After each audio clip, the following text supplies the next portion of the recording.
Yeonsangun was often considered to be the cruelest tyrant in the history of Korea. He was notorious for launching 2 bloody purges, for seizing women to serve as prostitutes, for torturing his opponents, and many more. There are various dramas and movies about his horrific story. A few can be watched on Netflix, but only in certain countries. Thanks to today's sponsor, Atlas VPN. Just one click, you can change your digital location. Then when you go back to the Netflix page, Netflix will see you're watching in another country, giving you the access to the dramas and movies you want. Atlas VPN was developed by top cybersecurity specialists and IT engineers in 2019. Currently, it already has more than 6 million users all over the world. Now you can also enjoy it with a special 3-year deal for just $1.99 a month with a 30-day money-back guarantee. Get your deal by clicking the link in the video description below before the offer expires.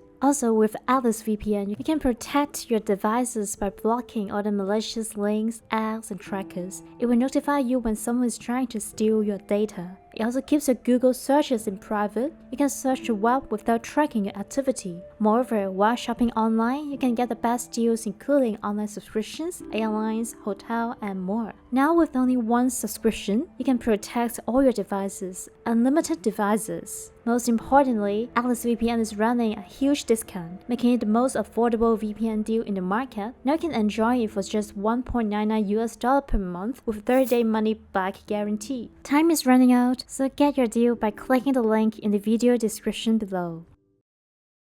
In 1474, King Cheoljong's first wife, Queen Gong-hye, died of illness in the palace. The king chose his beautiful concubine Lady Yun as the second wife. In 1476, they officially got married. Several months later, the new queen gave birth to a boy. He was Yeonsangun, who was the first son of the king. Even Lady Yun became the queen. She was still very jealous of other concubines. She even poisoned one of them. The king could no longer bear it and started to distance himself from her. The relationship between the couples grew worse. One night in 1479, the queen had a fight with the king and she even struck the king on his face. King Cheoljong's mother, Royal Queen Dowager Insu, was furious at her behavior. Lady Yun was then forced to go into exile. Her son Yeonsangun was only 3 years old. Soon the king married his third wife, Queen Cheorin, who was very gentle and kind. Afterwards, Yeonsangun was raised by Queen Cheorin.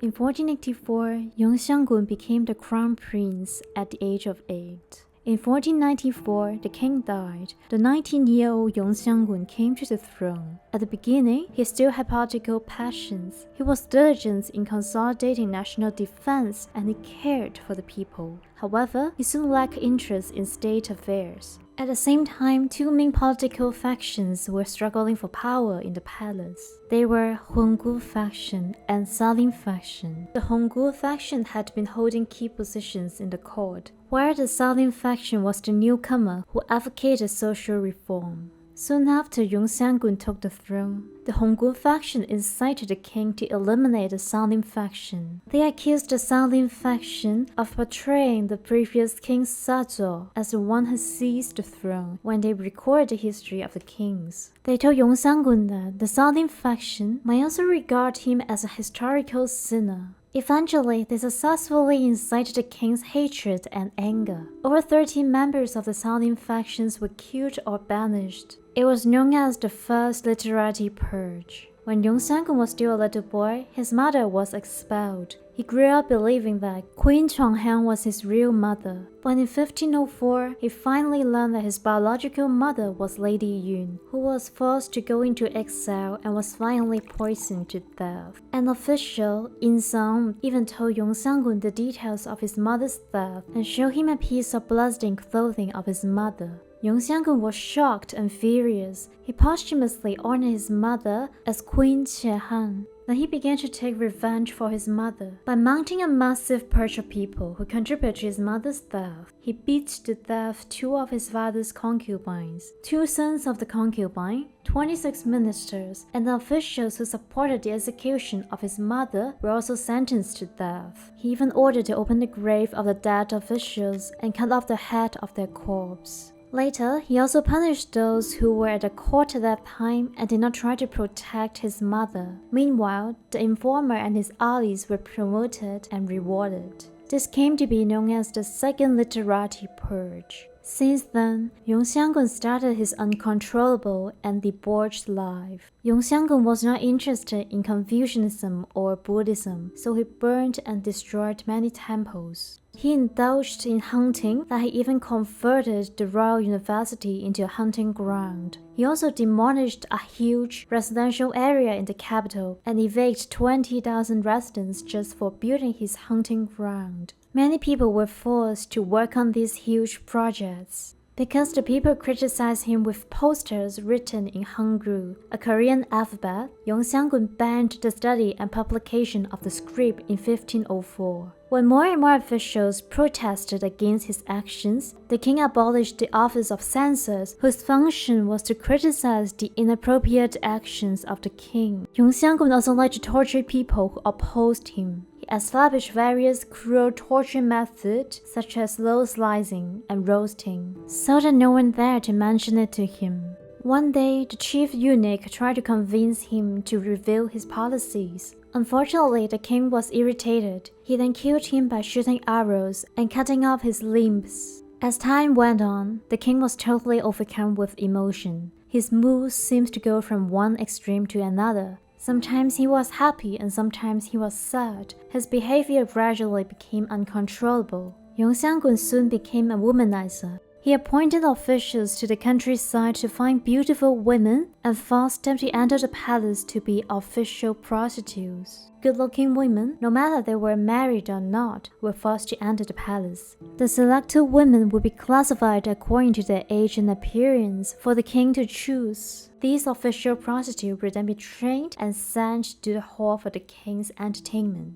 The king even closed the Wangsa temple and turned it into his personal brothel. One day on Yeonsangun's birthday, he ordered 70 medical girls to perform. At that time, these medical girls' status were very low in the palace, so they had no choice but to obey. Later, Yeonsangun asked all of them to learn dancing and singing in order to serve him anytime. He even forced them to be the official prostitutes. It was said that the number of girls selected by Yeonsangun reached nearly 10,000. Among them, he especially liked the beautiful Jang, who later became his favorite concubine. She was even considered as one of the most evil concubines in the history of Korea. Soon, more and more ministers could not bear the king's behavior. They were afraid that one day their own daughter would be sent to the palace and became official prostitutes. The king's unpredictable personality also scared them. In 1506, the 12th year of Yeonsangun's reign, a group of officials plotted against the king. On the first day of the 9th lunar month, they gathered troops to kill 2 important officials of Yeonsangun. They then took the opportunity to surround the palace and forced Yeonsangun to hand over the power. When Yeonsangun saw the army entering the palace for the first time, he thought it was a game created by his ministers. When he saw the army holding a sharp sword, asking him to hand over the seal, he realized it was not a game, but a coup d'etat. In the end, the king succumbed. He was deposed and was replaced by his younger half-brother, Cheoljong. After Yeonsangun was demoted, he was sent into exile on Gwanghwa Island, where he died after 2 months. His favorite concubine, Jang was beheaded. His 4 young sons were also forced to commit suicide a few weeks later. Yeonsangun was often regarded as the cruelest ruler in the history of Korea. After his death, he did not receive a temple name, a posthumous title for the purpose of ancestor worship. There was no excuse for the sort of crime he committed, but the death of his real mother did impact his emotion and behavior. Eventually, his desire for revenge had led to the irreversible damage to many people and the whole country.